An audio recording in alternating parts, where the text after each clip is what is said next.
The January 6th committee has finally decided to stop playing nice with Republicans, and on Thursday, they issued subpoenas for 5 sitting members of Congress, one of whom happens to be House Minority Leader Kevin McCarthy. The other Republicans subpoenaed include Scott Perry, Jim Jordan, Andy Biggs, and Mo Brooks. Now, each of these individuals was sent a request prior to being subpoenaed, asking them to voluntarily come and sit down with the committee, talk about the conversations they had with Donald Trump before, during, and after the Capitol riot. And of course, in Mo Brooks' instance, we'd kind of like to know why you spoke at the Stop the Steal rally, and maybe you could explain your decision to wear a bulletproof vest to it. But some of these individuals, the conversations, were pretty much innocuous enough, right? Kevin McCarthy is not necessarily, that we know of at the moment, implicated in any of the attempts to overthrow the results of the election. Andy Biggs, Jim Jordan, on the other hand, Scott Perry, they are.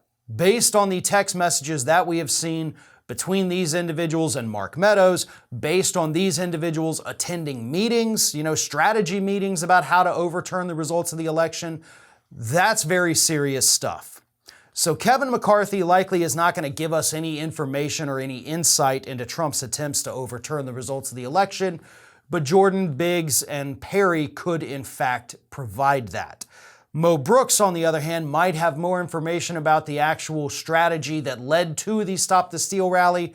There have been reports in the past, obviously, of his staffers, working with those people, which would make sense, of course, because Brooks was speaking there. His people would have to be involved in some way.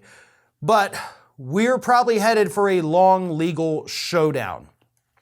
The fact that these individuals did not want to voluntarily sit in front of the committee kind of tells us that they're not just going to readily comply with these subpoenas.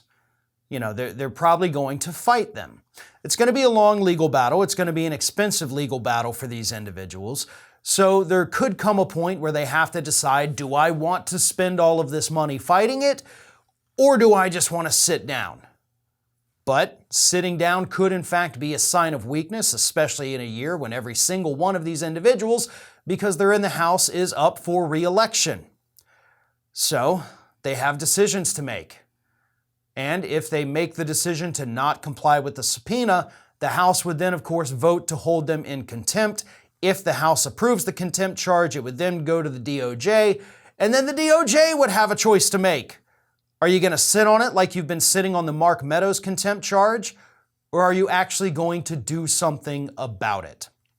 So yes, this is big news, but it's big news that doesn't tell us anything at the moment. We really won't know what's going to happen until it actually happens. This is Hattie. Hattie wants to know why you have not subscribed to our channel. You obviously like our videos, so do us a favor and subscribe.